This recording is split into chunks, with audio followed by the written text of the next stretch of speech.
Ladies and gentlemen, welcome on in. Welcome on in. We're back.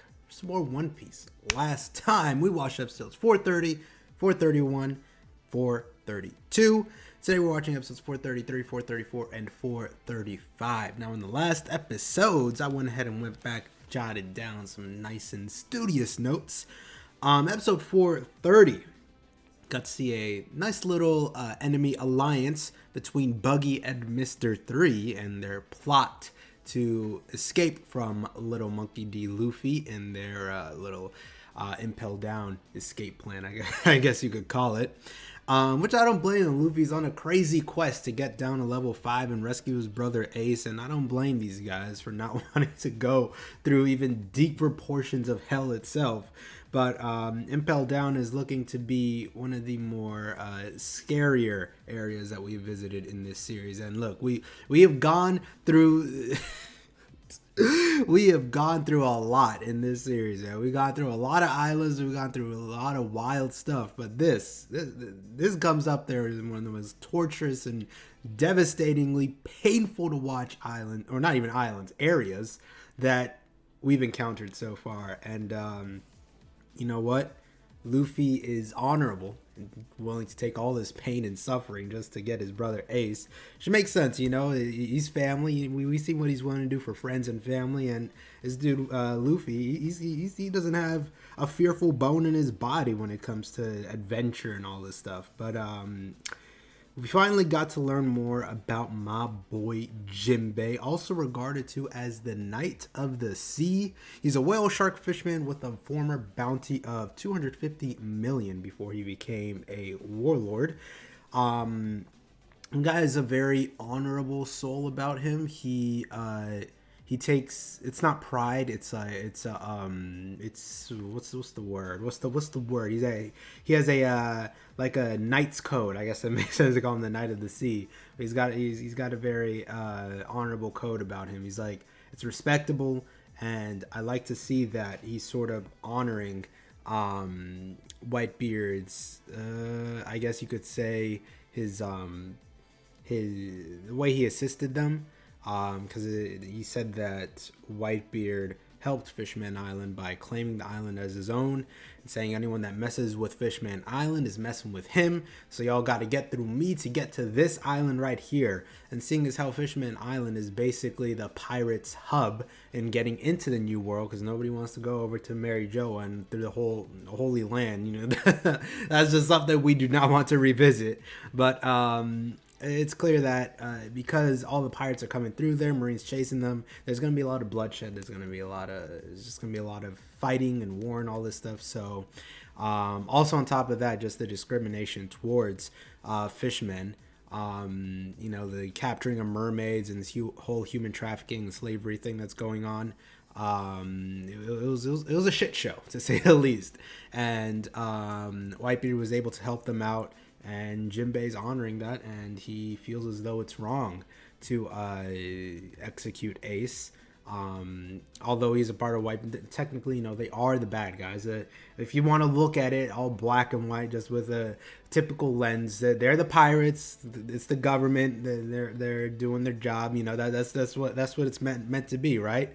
But Jinbei does not believe in that, and he wants to honor Whitebeard, and he doesn't want Ace to die, so now he's in there with him. We also got to see Crocodile. He's shooting this shit as usual, you know. He's talking his shit, but when is Crocodile not talking shit, man? That's his character. That's his essence. That's who he is.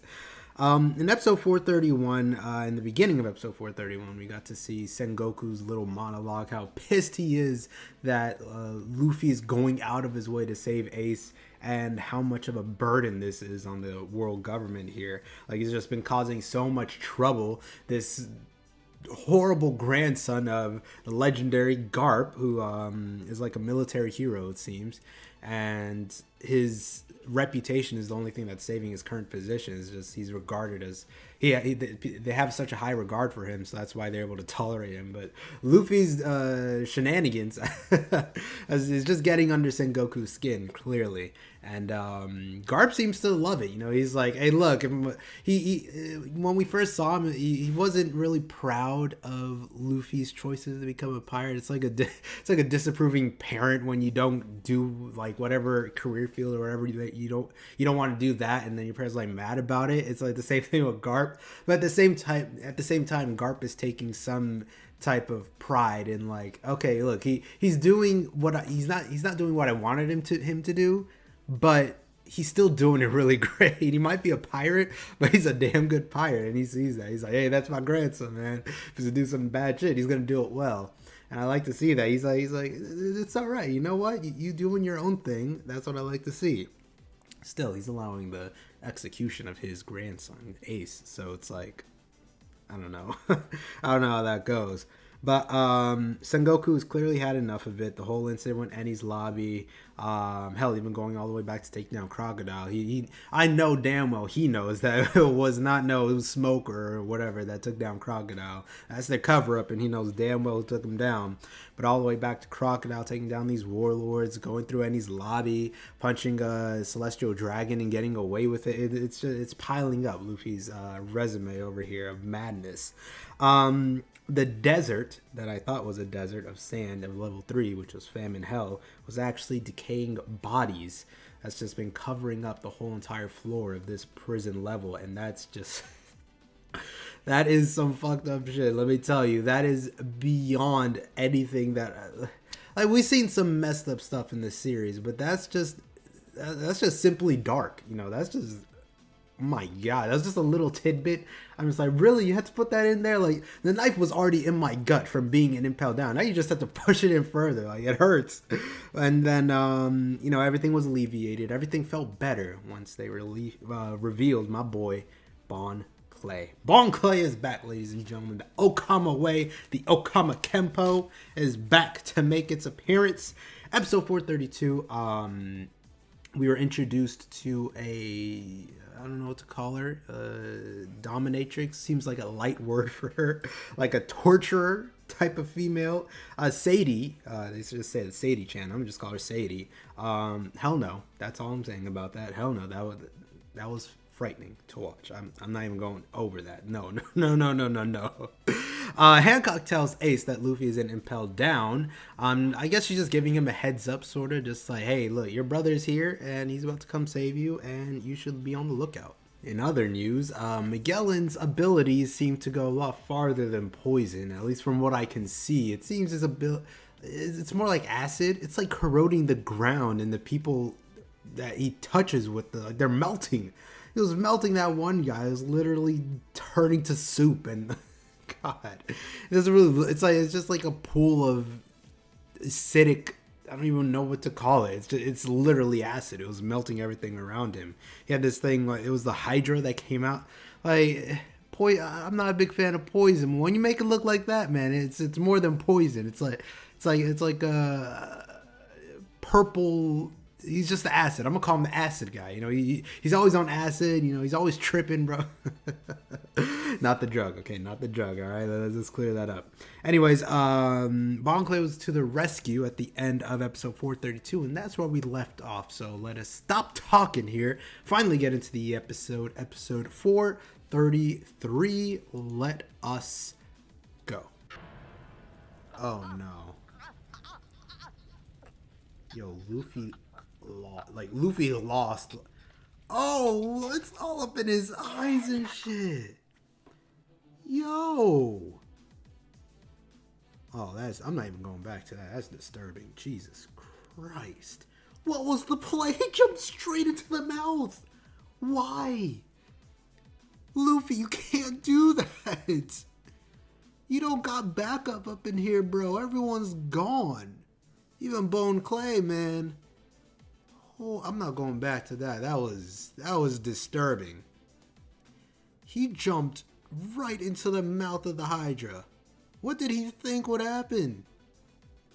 Come on now, Luffy. You can't be that hard-headed. You're just jumping straight into danger? That's just a new... Oh, man.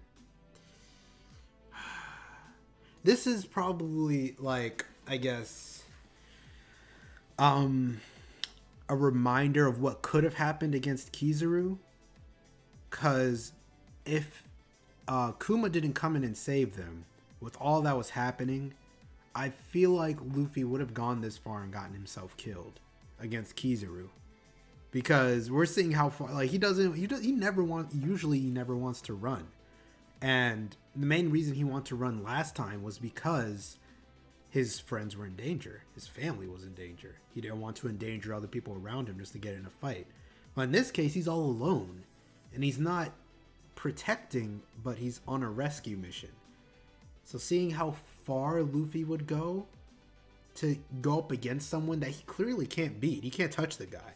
I mean, he can, but is there more to... He's not... I don't even know. He looks like he's down, man. He look like they never really animated to this extent. You know, when it goes quiet, you know it's over. Like, there's no triumphant music going. There's no, like... It's like, it's quiet. It's over. I'm watching that. The video's ending here, obviously. Like, this is the last episode for the video, but I'm gonna keep going. This is... No. That's not how it's ending, man. Well, clearly I'm gripped. But sadly, that's the end of it for you guys here, for this episode or for this video. I don't know. He said no antidote can bring him back at this point. Maybe he would know, right? It's his poison. It's an antidote for his poison. He'd know how much. I feel like the amount he had before, he got completely soaked. Probably the antidote could have saved him, but that was just too much. It was all up in his mouth and his eyes. Like, he was covered in it. He was purple Luffy. Oh god, like the sheer amount of power that these villains, we keep running into villains that are just higher and higher and higher up on the scale.